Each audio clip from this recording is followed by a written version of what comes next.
Hello, everybody. My name is Kurtis, and I'm your host here at LOAC Television. This is the Library of American Comics Television. And thank you for joining us for our live stream today. Feel free to leave comments in the chat if you have some questions or if you want to say anything. Of course, we always appreciate likes and subscribes. And you can also find us on social media at Facebook, Instagram, Twitter. Just look up LOA Comics on all of those platforms, and you should be able to find us. We've got a special guest today. We're going to be talking to comic writer Mark Waid about Superman. Now, Mark has a long association with Superman, and we will talk about the many ways he's been associated with the title, including this book right here, Superman: The Atomic Age. These are the Sunday pages from 1956 to 1959. We're going to be talking about this one specifically. So let's just bring him on the show here. Hi, Mark. How are you doing today? Are you there? Can you hear me? Technical difficulties. For some reason, I can't see or hear you. You can't hear me at all. Okay, You were well, doing fine a minute ago. That's so strange. Let me see if I can. Can you hear me now? This is one of the problems. Let me sign off and sign back on. See if that'll help. Okay, well, these are some of the complications with doing things live. We were just chatting before the show, and it worked fine, and then something happened. So, okay, so I want to just I'll talk about Superman. These comics for a little while. They are just wacky. If you guys know the Golden Age and the Silver Age of Superman, they are very, very different from modern Superman comics. And let's see. Okay, we're going to bring Mark back on here. Can you hear me now, Mark? I can hear and see you now. Perfect. There we go. It's all good. I was just telling people how kind of crazy these Superman comics are. Now, it's very, very different from Superman of the modern age, of what we know. What's your association with Superman? How far back with Superman do you go? Yeah, I go back to 1966. I go back to the time of the Batman TV show, which fascinated me when I was like 3 years old, and my dad brought home a Batman comic to share with me. Oh, now your audio. Hold on. Now your audio's cutting out. We might have to. Oh man! All right, let's see what we can do here. Hang on. No, I can hear you now. You were saying. Okay. If it keeps cutting in and out. 1966. Okay, 1966. Yeah. Batman TV show.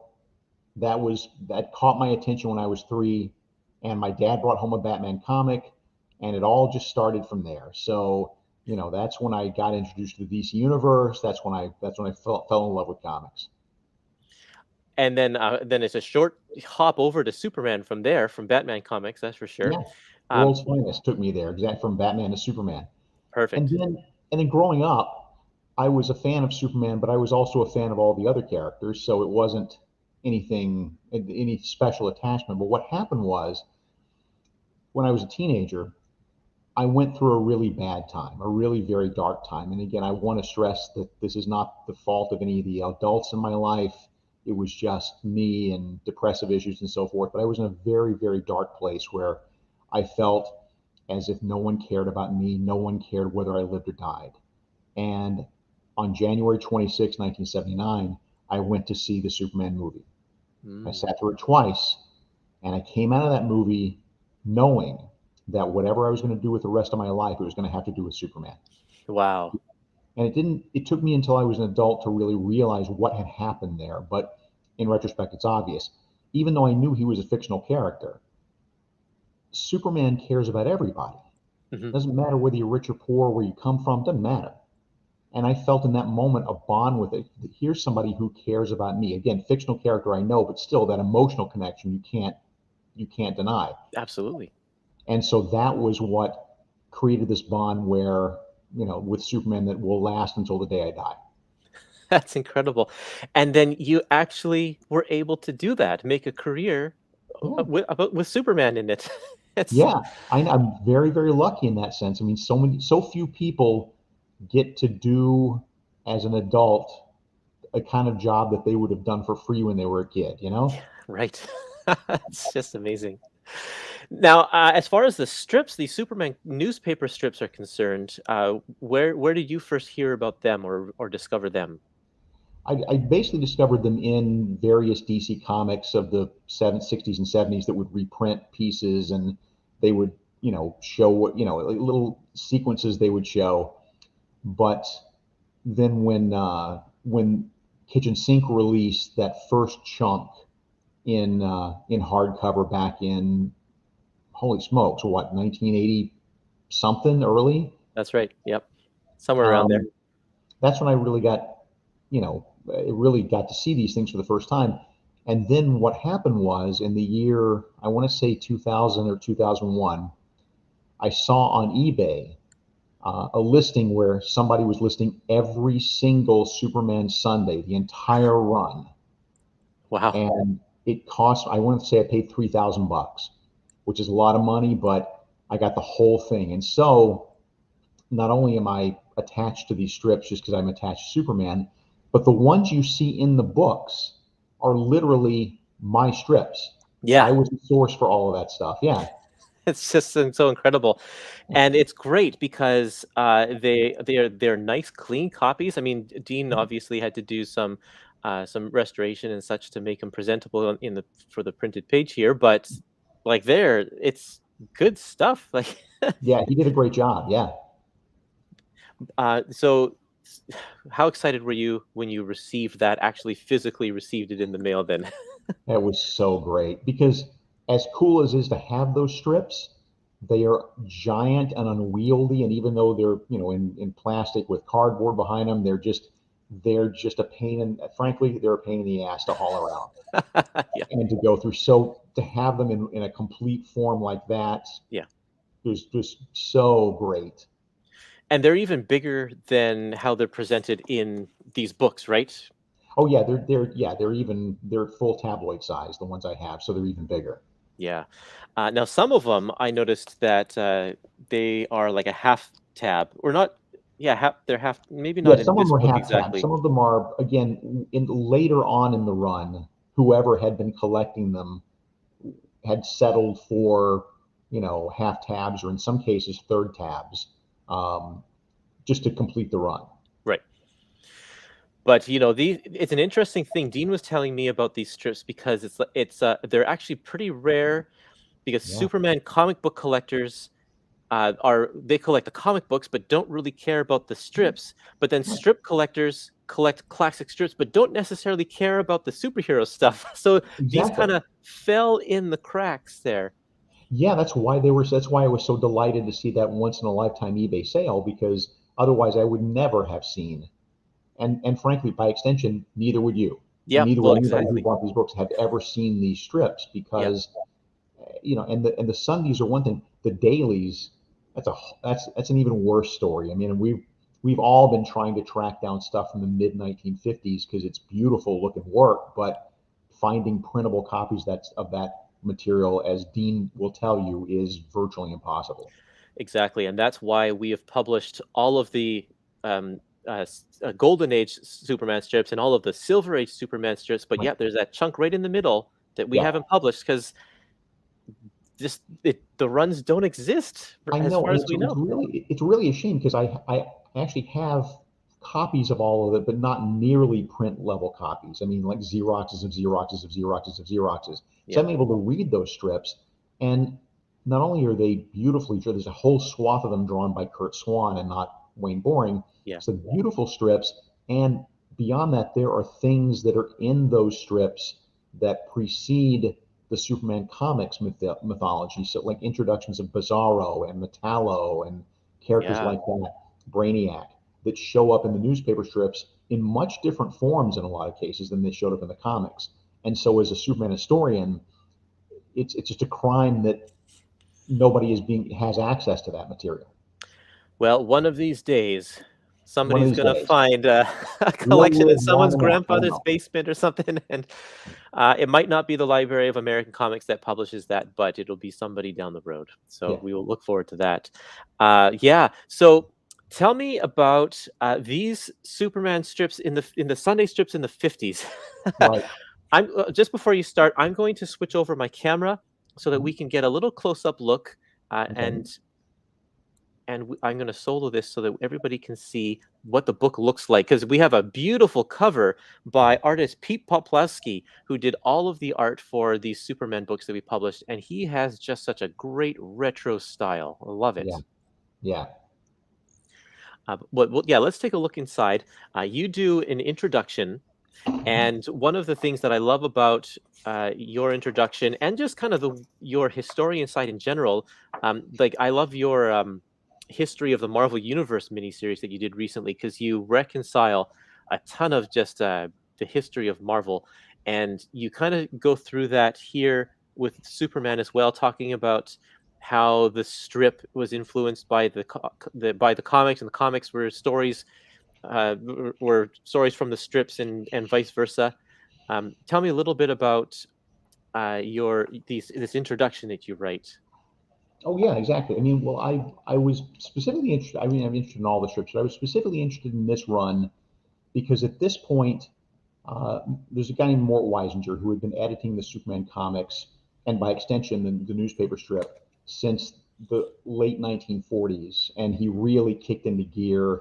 He'd been editing, but with supervision. He was sort of given the reins to Superman in 1957, 1958, and that's when he apparently just gave up on producing new stories for the newspaper strip. Yeah, It was easier for him and his artists to just go ahead and appropriate stories that had either already been done or were in process that were going to be in the comics. So what's fascinating to me about these strips is that they're like Twilight Zone alternate universe versions of these stories that I know, complete with dialogue that's exactly the same and yet drawn by Wayne Boring when originally they were drawn by Al Plastino or Kurt Schaffenberger or artists like that. so are you a fan of Wayne Boring? I am I I am not a fan. How about that? Okay, Um, it's he was my Superman is Kurt Swan's Superman because that's what I grew up with. I'm sure yes. if I grew up 10 years earlier, I would be attached to Wayne Boring. But looking back at Wayne's stuff, while it certainly does the job, and I certainly understand why people are attached to it, to me, he's just clunky and stiff, and there's such a repetitiveness about the way he draws the characters and the supporting characters. Um, Yeah, but he has his very specific poses. yeah, I'm looking at page 29 with this. It was a chubby Superman, but the Superman where he's just kind of flying diagonal with his fist out, like that. That one pose is repeated over and over. Oh, there's another one on the very next page, kind of over and yeah. over. Oh And yeah, he has and this also tree these shots, trunk. and then these shots like let me try. I'll try to find one real quick, but basically when he's in the air, when he's flying, he very rarely flies horizontally in a Wayne Boring comic. He's basically just you see him kind of standing like he's running in the air. Yes, that's right. Yeah, yeah. Here's one on page 45. He's just running in the air. Perfect example. Yep, just Yep. running in the air. Yeah, and I like he has some great stuff. Like the first story in here where the horses, like he draws some beautiful horses and such. So he's an excellent illustrator, but his Superman comes off just like you said, a little stiff. I Yeah, always find that Wayne Boring has like he makes Superman look like a tree trunk in yeah, his yeah. There's no from his if you took his shoulder measurements, his waist measurements, and his hip measurements, they'd all be the same. yeah, that's right. But he's still fun, and he brings a level of excitement Yeah. to just the lunacy of the strip. And I think maybe his Superman, the way he draws Superman, sort of reflects that as well. Just how kind of nutty these stories are. Yeah, and he's an interesting case because that was really unlike a lot of golden age and silver age artists who got around and worked for different companies and did. Boring got started doing Superman he was hired by the Joe Shuster studio before he was hired by DC Comics. He was hired by the Shuster studio as one of Shuster's ghosts to come in and help with the strip, Yeah. and that's how he got introduced to DC Comics. So that's pretty much all he did. He did, when would you get to the 1950s, he started doing stories in the Superman comics. But even then, it wasn't like he was also doing Batman or Wonder Woman or working in other companies. This is Wayne Bourne's resume is very short, but it covers an immense amount of time. Right. Yeah. And you mentioned in your introduction that some of the stories that he did for the strips were ones that he had already done for the Those comic are my books. favorites. Those are my favorite. I have two thoughts when I read those. First off, how weird it is to see him illustrating things from different points of view, or in the case of Mr. Mxyzptlk, drawing him one way in the comics and drawing him a completely different way in the newspaper strip. Yeah. And the other thing that I think of whenever I see those is how how dull was this for him? Having to Yeah. redraw the same story. Oh man, yeah. Well, at least hopefully it was easier for him, and it's like an easy paycheck for that month or something like that. Yeah, but again, he didn't reuse the same poses or the same panels, so he's having to recompose all this stuff. And also the timing is different, having to reconstruct. I don't know if he was in charge of this, having to break down the story into Sunday installments rather than having to, do it for an actual comic Right. comics length story. And I suspect that was probably under the aegis of Mort Weisinger and then probably Jerry Siegel, who was probably writing most of these strips. Oh, okay. Wow. Yeah. Do you have a favorite story in this volume? I do, and it's for a strange reason. If you there's the Future Man story that starts on, let's see, let's find the page, shall we? Please hold. Your call is important to us. Um, It's a flipping, little further in the book here. yeah, let's see. Here we go. Yeah, here, yeah, it's a little further in the book. I guess we start on roughly, so page one, yeah, 113, right? There we go. I'm sorry to all 113. your listeners and viewers who are listening to us stumble through pages. Yep, But that's okay. this was a story that was actually done simultaneously in the comics, give or take a few weeks. But what interests me about this is there is still a difference between the Superman of the newspaper strips and the Superman of the comics, in that and again I suspect the comic was done after the newspaper strip, and I'll tell you why. Because if you go to page 116, Okay. you start summarizing the origin of Superman. Now, by this time, in 1945, Siegel and Schuster had introduced, Siegel and Schuster, DC Comics had introduced Superboy, the idea that Superman actually had a career as a teenager as Superboy. And that was, by 1958, a concrete part of the mythos, and obvious in every other retelling of Superman stories. But for whatever reason, in the newspaper strip, because they had never made reference to Superboy before this, they decided just to skip over that part in the newspaper strip. And then for whatever reason, the comic book story did the same thing. And it was a weird continuity glitch, because comic book readers were writing in going, well, this completely ignores the Superboy stuff. What happened? So I like that.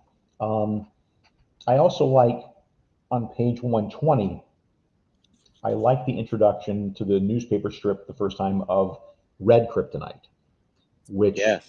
for those who aren't super hip to the Superman mythos, was an isotope of green kryptonite that did not weaken Superman, but instead every individual piece had a different effect on him, whether it was, in this case, taking away his powers, or splitting him in two, or turning him evil, or in extreme cases, giving him an ant head or a lion head or whatever, which were, goofy, but that was the tone of the Superman comics of the 1960s. We have one comment here. I just want to highlight this from Bill. He says, Yeah, as a Wayne Boring fan who's never really thought about his work analytically, uh, I'm right, laughing out loud at some of the comments about his style that we're making here. I can't disagree with those observations, he says. right. And I cannot, I cannot underscore enough how much I appreciate his work and how much I value his work, Yes. but it just has no emotional connection to me. My other favorite thing about Wayne Boring is I'm going to continue to pick on him, is you go to page 147, and 147. Okay. yeah, and this goes to I'm sure it's throughout, but that's the one that comes immediately to sight. If you look at panel 5, and Wayne Boring did this in every time he drew Clark Kent. It's obvious that Wayne Boring has never seen a pair of eyeglasses before, because they don't work like that. I mean, they're sticks over his ears. They have no earpiece to them, and for whatever reason, that's how Wayne Boring drew Clark Kent, and it always amuses me. That's so funny. Little details like that. Uh, Yeah, but yeah. I know I'm interrupting, but go to page 156. That's even a better and weirder view. Okay, 156. Let's see this. Yeah, panel 6. There it is. Yeah, it's not even sitting tucked behind his ear. If I were wearing glasses in that way, my optician would slap me around and fix things. So, That's so funny. but then again, I mean, to be fair, he doesn't need eyeglasses, so I guess he doesn't notice. Yeah, maybe it's Superman who's not wearing them properly. Right. Yeah. But I mean, he's still a very, very talented guy. That's Without yeah, question. Yeah. yeah, absolutely. Some of these stories are just kind of, I mean, I talk about how nutty they are. This one sequence where Superman is on trial, um, and he has to about he's trying to prevent a bridge from being, or maybe I'm thinking of the next book, actually. um, is that in this volume, the one where he's like in court and he can't leave the courtroom because he's trying to get this bridge to be not Yeah, I built? think, yeah, exactly. Go to page 171. 71. Oh yeah. This is the story. And like things keep happening and he has to find creative ways to like solve his problem. Like this guy falls out of the balcony booth and he's not allowed to physically leave the floor, otherwise his case will be thrown out of court. So he blows the guy back into the balcony. This is something that I find fascinating about this era too, is that if you look back in the early 1930s, 1940s Superman, when he was originally created, he was very much a champion of the weak and oppressed. He didn't much care about laws. He cared about justice. So he would bully his way around. One of my favorite things in the newspaper strip is the very first time you see him in the newspaper strip in the 1940s. Uh, One of his very first lines of dialogue, I think his very first line of dialogue, when he enters the lair of a crooked banker. He looks around and he says, "Nice place you got here. Be ashamed if anything happened to it," which is the least Superman thing I can think of coming out of his mouth, and No yet kidding. that was the approach. So what happened was, as DC Comics took more control over that character in the early 1940s, and he became more of a commodity and more of a household name, and kids were more into it, DC got skittish about the fact that Superman sort of flouted the laws and was not an agent of the status quo, and so made him very much a policeman rather than a crusader, where he very much followed the laws and so forth. And then you get to the late 1940s, and it was even a tighter straitjacket on Superman, because if you look sociopolitically at the 1940s, late 1940s, we'd won the war. America was great. Or at least that was the thinking, and we were thinking, we were the policemen of the world. That's what we were in the late 1940s. We were the policemen of the world, is how we saw ourselves. Yeah. And Superman became that. So Superman very much in the late 1940s, and this continued all the way through almost, I think, probably to today. That's when he became very much an agent of the status quo. His whole job was to make sure the status quo stood pat. And part of that was, in these stories, always making sure that Superman always obeyed the law, no matter how absurd the law was in that situation, Yeah. because that's just what Superman did. And this is a great example. Like you said, there's no reason in the world he's not. There's plenty of stories, not only this one, but ones where he's put in jail for some reason and he has to find some creative way while he's in jail to stop criminals, even though no judge in the world would convict him for leaving jail to go find some criminals. Yeah. Um, my favorite example of this, and it's something that was not adapted in the newspaper strips, but there's a story called Superman Owes $1 billion. And I stress again before I say that these comics were made for children. They were fantasy. They were like fairy tales. They didn't really have to follow adult rules, and so they were made for children. So the concept of Superman owes $1 billion is that an IRS agent just happens to think to himself, Superman's never paid taxes. And yet he doesn't, yes, I mean, technically he doesn't have a job or an income, but you still get taxed on donations. You still get taxed on things that are given to you. Superman's always collecting rewards and then turning them over to charities or whatever. You still get taxed on that stuff. So he runs the numbers and he realizes that Superman owes $1 billion in back taxes. And he calls Superman into the office. And of course, because Superman is such an agent of the status quo and because he's such a law-abiding human being, he takes this seriously and he starts running around the world trying to collect $1 billion. And he's looking, and the rest of the story turns into a complete farce because he goes to find, back when it was socially acceptable, he thinks, oh, I'm going to find some old ivory tusks that have been abandoned in the jungle here. That's worth money. And then he takes them to America, and then Bizarro shows up and uses a ray to turn them into ivory soap just to screw with Superman. Then he finds some radium, and he thinks that, great, this is going to be worth $1 billion. And then the Metropolis Hospital puts out a urgent message that because of they're having an epidemic of a certain disease and cancer and so forth, they desperately need radium. So he gives the radium over. So the whole thing is the farce of Superman trying to collect $1 billion and cannot. But what I love about this story is the ending. And that is that Superman shows up and essentially says, you got me.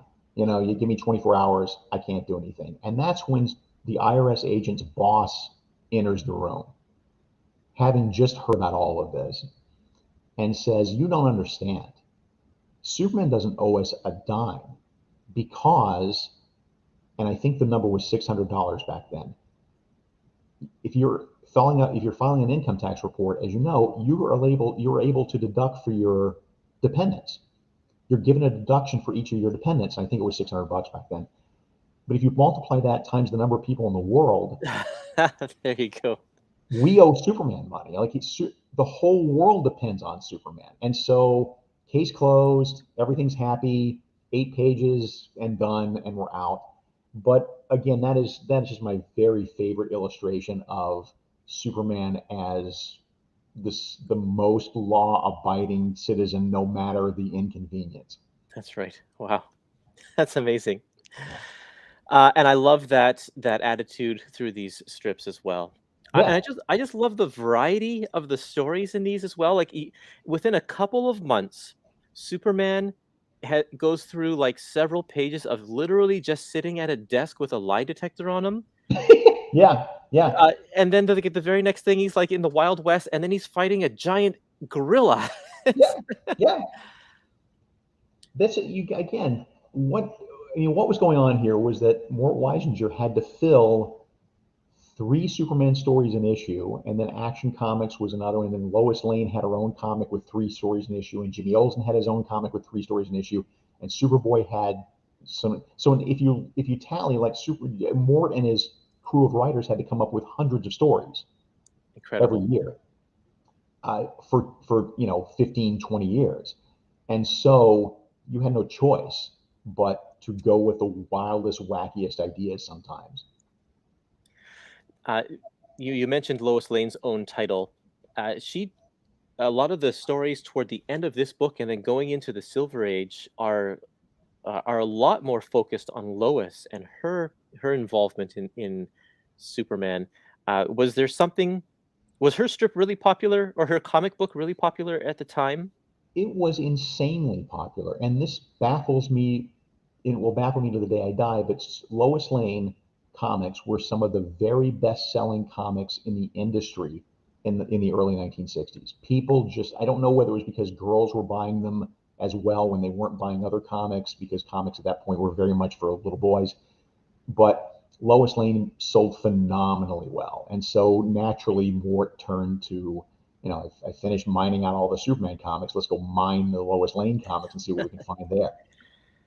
Yeah, it's definitely great to see her more active as you approach the last half of this story here. Um, you also mentioned this in the introduction. One of these stories has Superman as an obese person, and Yes. then in the very following volume, in the first Silver Age volume, we have a story with Lois Lane as an obese person. Yep.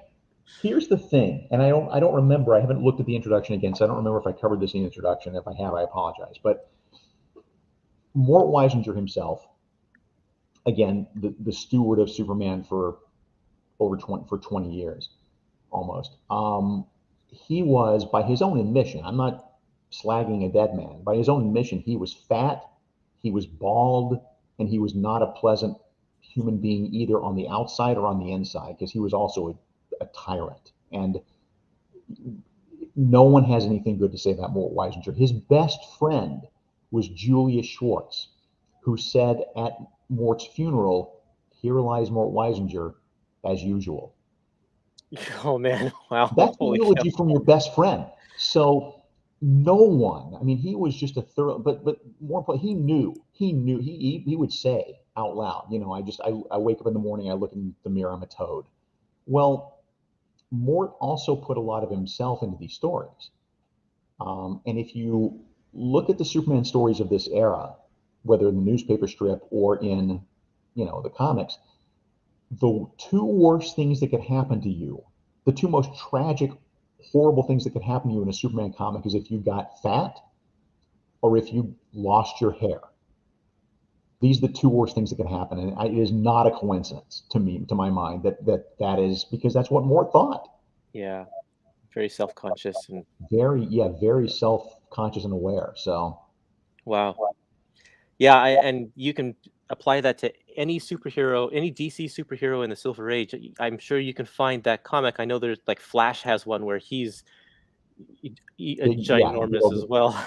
I honestly think those are more. There was a more coincidence. I just think at that point you're trying to find Flash ideas, and it's funny that the fastest man on Earth suddenly weighs 900 pounds and can't Right. move. But Very with true. Mort, it was not just the worst thing, but it was a constant.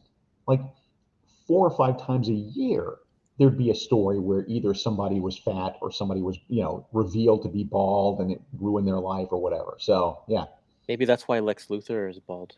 Although honestly, that, yeah, I'm pretty sure that's why Lex Luthor's bald. Seriously. yeah. Okay, so I have a question about the production of this book here. Did you do the scanning, or did you send the strips over to Dean to do the scanning? The scans were actually done at IDW. Okay, yeah. There's if you can like I'm trying to get close up so you can see, but the line quality is just incredible. Yeah. These scans are this everything is scanned so well. I mean, Um, and that doesn't count whatever magic Dean brought to it in Photoshop afterwards. But yeah, Absolutely. But yeah, you can even see a lot of the you know the the the dot patterns in the four yeah, color printing and stuff. So yeah, it's all very very clear. It's very crisp and violent and vibrant. Okay, I'm gonna bring us back onto the screen here. Oh, add to the stream. There you are. Um, yeah. So I think if anybody has any questions for Mark, we're willing to entertain that. I know I had one question online. Let me just see if I can find that because sure. um, Jeff, our buddy Jeff, who is a very avid supporter of the Library of American Comics, wasn't able to watch the live stream, but he did have some questions. Some of them Sure. I think we've answered already. We talked about the missing Superman strips from the 50s, Right. and he also says, any idea how certain comic book stories were chosen to become newspaper strip storylines? We also mentioned that. Right. And his third question is maybe Mark will answer a few questions about his two announced Superman projects. Happy to. Sure. Okay, sure. Sure. I've after a long absence of DC Comics because the previous publisher had a blacklist as long as his arm. A lot of us were invited back into the fold when the regime changed, and I was pleased that DC basically just said to me, just go do something with Superman because you love Superman and we love your Superman. And so let's go do something. And so I had a pitch for a Superman miniseries that is essentially a sequel to Birthright that Brian Hitch desperately wanted to draw. And it sat around for years because the publisher wouldn't okay it for whatever reason. the moment he was let go and the moment somebody else came in that day, the project was approved. And so Brian Hitch has been working steadily on that. It's a 3-issue prestige format in their black label format, which is that sort of bande dessinée, larger than comics format. And Hitch is about halfway through it. And at this point, I can't really talk about it beyond that, other than this. And we don't know when it's coming out. It all depends on, Hitch and when he can get it done. But it's one of the best ideas I ever had for Superman. And so I'm really excited about that. Very exciting. And the other thing they've announced is that artist Dan Mora and I will be doing a World's Finest book with Superman and Batman. Wow. And not just Superman and Batman, but sort of using them as a lens to look at the rest of the DC parts of the DC universe we don't normally look at. So there'll be guest stars galore. The remit to me from DC was, don't worry about current continuity, because when you're doing if you're doing a Superman Batman book and you're having to worry about the continuity of both characters at the same time in all the other books, it's going to be very difficult to get that book done. Yeah. Because you're juggling so many things. So they just said, look, just step back, put it in its own continuity. We can say it's a flashback, or we can say whatever we want to say, but give us the very familiar versions of Superman, where he still has a secret identity, he doesn't have a son, he's not married, Batman is still in the Batcave, Alfred's still alive. Work in that era, and that's my sweet spot anyway. So that's going to be a ball. That's fantastic. Yeah. Do you find that these strips or just comics, the Superman comics of this era, influence the way that you write? In a way, I get called on the carpet sometimes by people who don't really read my work, assuming that I'm just doing Silver Age. I'm just trying to recreate the Silver Age because I'm such a well-known fan of it. This is not true. I don't, I love Silver Age comics, but I certainly realize they don't really have anything important to say in the 21st century. I love the Beatles too, but I don't know how relevant they are if in the year 2021. So the inspiration I draw from them is less the tone or the kind of stories, and more just the inventiveness, more just the willingness to try wild new things, and also the optimism of these books. That's the biggest influence. That's their biggest influence on me, not the continuity, not the actual stories, but the overall optimism, because I tend to write characters and stories with an optimistic point of view, just because I feel like I can't do pessimism on a couple of counts. It's not my nature. And also I insist, these characters are not really built to do dark, pessimistic, apocalyptic stories. You can do, every once in a while somebody will do one and it's good. Yep. But on the whole, like as a general rule, Superman in particular is not built to be a pessimistic character. He's a character of hope. He's a character of expression. He's a character of impossibility. And to impose a dark cynicism on that character for any length of time, I think does it a disservice. So when you are crafting your story and you're told don't worry about continuity, Superman's not married and such, that what era are you going for? And do you make sure that the costumes and era, it's all era appropriate as well? Yeah. That which pleasantly surprised me. Again, I was perfectly prepared for DC to say, we want you to do this, but you've got to stick to modern day stuff. And I would have been okay with that, because I play by the rules. I'm not like I just said, I'm not slavish to the Silver Age. But when they said do more classic versions in the way the characters are generally known to the general public, then I don't want to narrow it down to an era. I don't want to say I'm going back to the 60s or 70s or whatever, because again, it's not tonally and types of stories. It's not that. And I don't want to be perceived as a nostalgia act. But it's the look of the characters is more classic. It's the classic Superman costume. It's the classic blue and gray Batman costume with the yellow utility belt and the circle around his bat. But the way Dan Mora draws it is everything, because it doesn't in any way look unmodern. It looks like a comic book from today. If there's no, Wow. in other words, there's no attempt from the artist to try to emulate older styles or make it look like a Silver Age book or anything like that. It looks like a modern book. Nice. That's kind of a cool contrast then. Yeah. Yeah. Really good. Okay, well, Mark says he just says that's such a great insight. What you were talking about the optimism of Superman, bringing that into your work here. Wow. So, I think maybe we can wrap up our conversation here. This has been a really, really fascinating discussion about this era of Superman. Um, I don't know. Do you have any last thoughts? Anything you want to say to the people listening? I don't think so. I mean, I think that, Library of American Comics does such a great job. You're not paying me to say this. I'm saying this out of my free will. That do such a great job of putting these books together. I'm a huge fan of the whole library. I collect tons of these books. I was never a huge newspaper strip reader until these beautiful volumes started coming out, and Dean Hmm. and others were very good about making sure they were well curated packages, and so that brought me in. And I can't express enough how beautifully the library presents these strips and how invaluable these books are to anybody who cares about this material. Yeah, absolutely.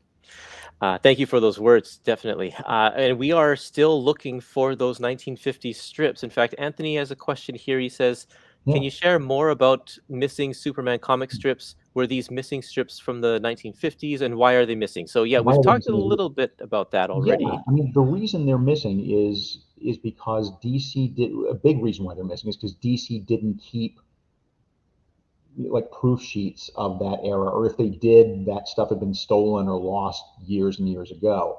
I mean, the only reason we have the '40s ones is because collectors have put that stuff together. DC didn't have any of that stuff either. But as you know, as we alluded to earlier, newspaper strip collectors don't really collect Superman, and Superman collectors don't necessarily collect the newspaper strip, and so there's that big gap, and it's a crime because there's some great stories in the '50s. There's a extended continuity where Superman adopts a Korean war orphan, or Clark Kent adopts a Korean war orphan, Oh, wow. and it's a very touching story, and it's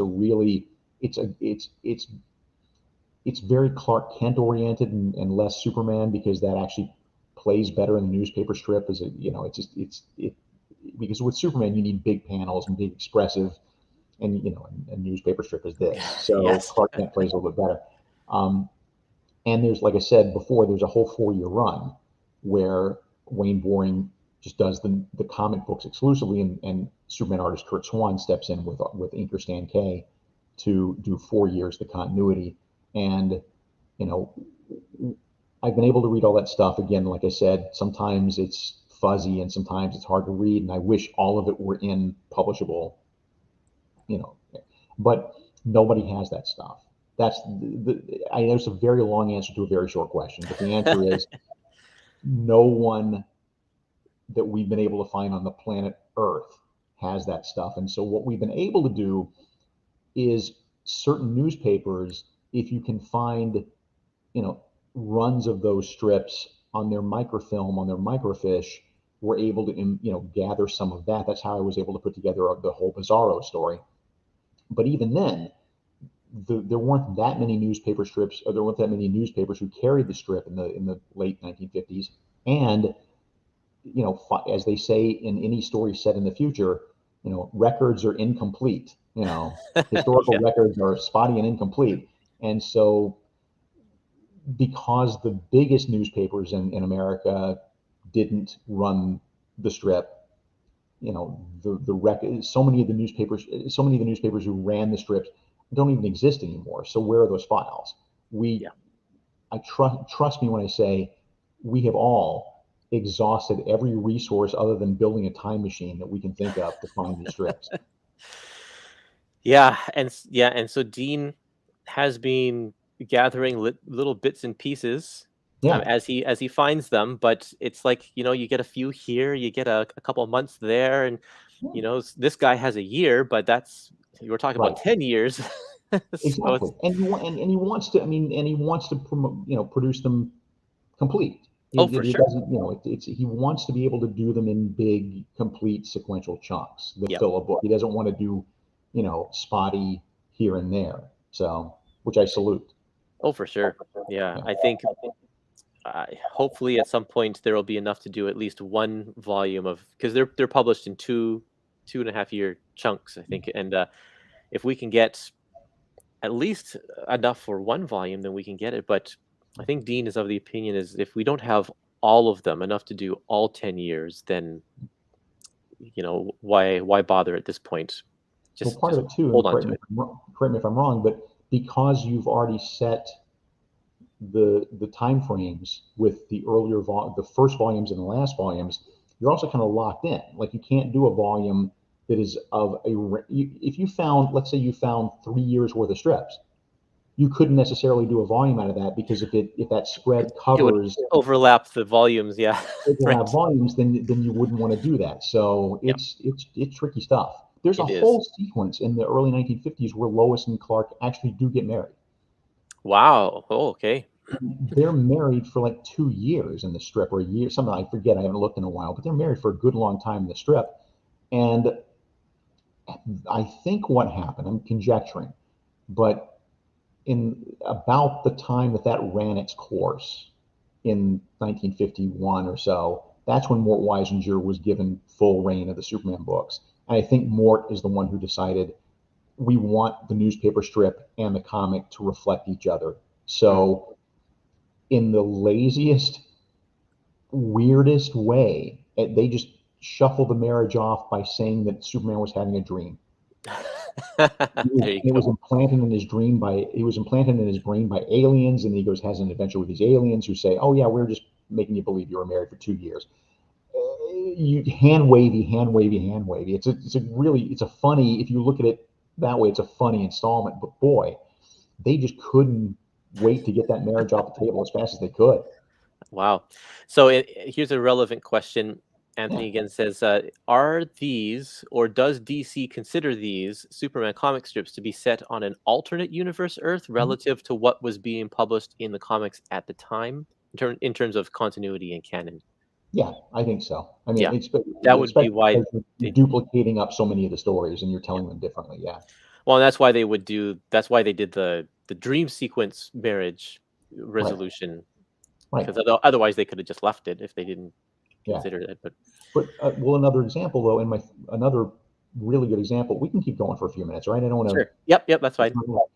But there's a whole sequence in 58 in the newspaper strip that introduces Brainiac, except he's not called Brainiac.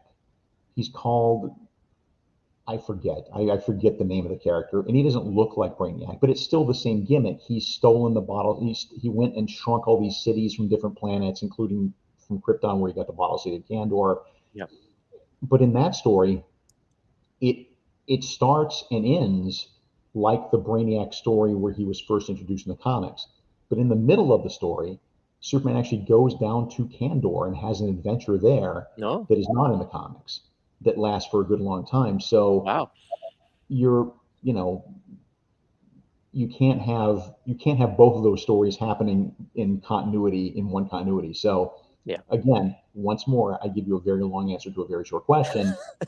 They were considered separate continuities. Right. Okay. Wow. Wow. This just makes me want to, you know, knock on people's doors and say, "Hey, I need to look through all of the stuff you have in No. your basement and your Mhm. attic because we Yep. gotta find these strips." Wow. I yeah. So if you go to your local library, especially if you live in a big city, you can have access to microfilm newspapers, and you could probably find these yourselves. I'm sure I haven't looked, but I bet people have posted these online somewhere as well, for people to see. It seems Yep. like something some people have. Sadly, they have not. I Oh, trust me, okay. they have not. And like I said earlier, remember, a lot of these newspapers are no longer in business. So whether there are files existing or not is very spotty at best. Well, or you can get yourself a free trial to a website, a newspaper archive website Right. online, and see if you can find them See there. if you can find there. Yeah. But as far as printing them, none of that stuff is really print quality, especially to the level that you'll find in this book, which is Yeah. really quite amazing. Yeah, Dean set a standard now. Yep. He's that he has to meet. Yeah. Yep. Great. Oh man, the questions keep on coming in. We can do this for a few Yeah, more minutes here. It says, sure. I got a few moments. do any of these Superman comic strips share any continuity with Batman or other DC comic strips? Later in the 60s, as you get into, I think the newspaper strip stopped in 1966, but in those last few years, yeah, Batman shows up a few times, Supergirl shows up once. Uh, I think those are the only DC characters that show up. But at that point, like I said, they were just, at that point, Mort had given up writing for the newspaper strip and it was just literally handing Wayne Boring comic books and just saying, do this story. Yeah. So, yeah. And Superman showed up in the Batman comic strip in the Yeah. 60s as well. Yeah, so did Aquaman. Yeah. Yeah. Those are really fun. Those Batman strips are great because none of those, again, that's a completely different continuity, and none of those overlap with the Batman comic books in terms of storylines. Yeah. All new stuff for people who Yeah. haven't read them before. Have you read the world's greatest superheroes comic strip? I have. I'm lucky enough to have a dear friend named John Wells who also helps me with these introductions by, doing a lot of spelunking about where this story originally appeared and so forth. Um, and John is like the foremost collector of this strip in the world, and so he's been able to put together a full run. And frankly, a print quality full run. Unfortunately, as you know, DC doesn't want to give up that license for whatever reason, and so they're not willing to let that stuff be reprinted, which is a shame because that's a pretty cool strip. Yeah, and so if you are friends with John on Facebook, or if you join, he has a Facebook page. He's actually Yeah, posting one a day, and so yeah, I've been reading these, and it's it's really a lot of fun going yeah. through them. Yeah, who's the artist on that? I can't remember. George Tuska. Oh, that's right, George Tuska. That's right. Yeah, and Conway. I think Jerry Conway is writing those strips How many? in the They 1980s. started with Marty. It went through a bunch of hands. They went through Marty Pasco was first, and then he handed it off to Paul Levitz for a couple of years. And then Paul Levitz handed it over to Jerry, and then Jerry eventually handed it over to Paul Kupperberg, and the strip ran out. It changed to just Superman rather than the world's greatest superheroes in 1980, I want to say 81, and then it faded out about 1983. Yeah, and then DC hasn't done any newspaper strips since. No, I get that's well, no, that's not right. Didn't we do the Batman Marshall Rogers one? Oh, right. I forgot about that. Yeah, that was pretty short-lived.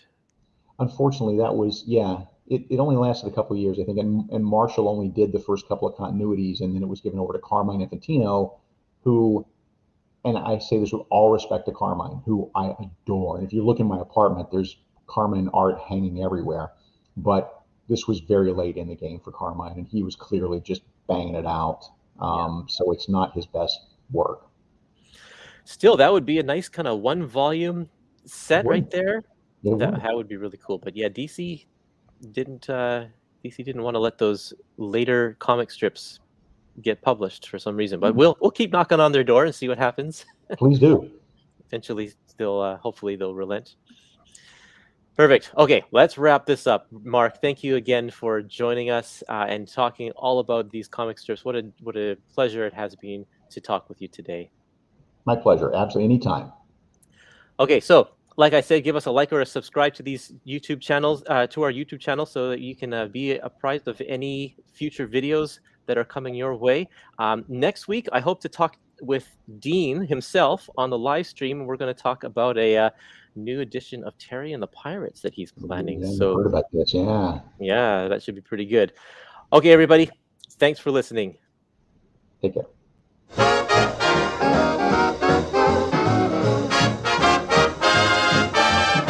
Okay, you're starting to off there.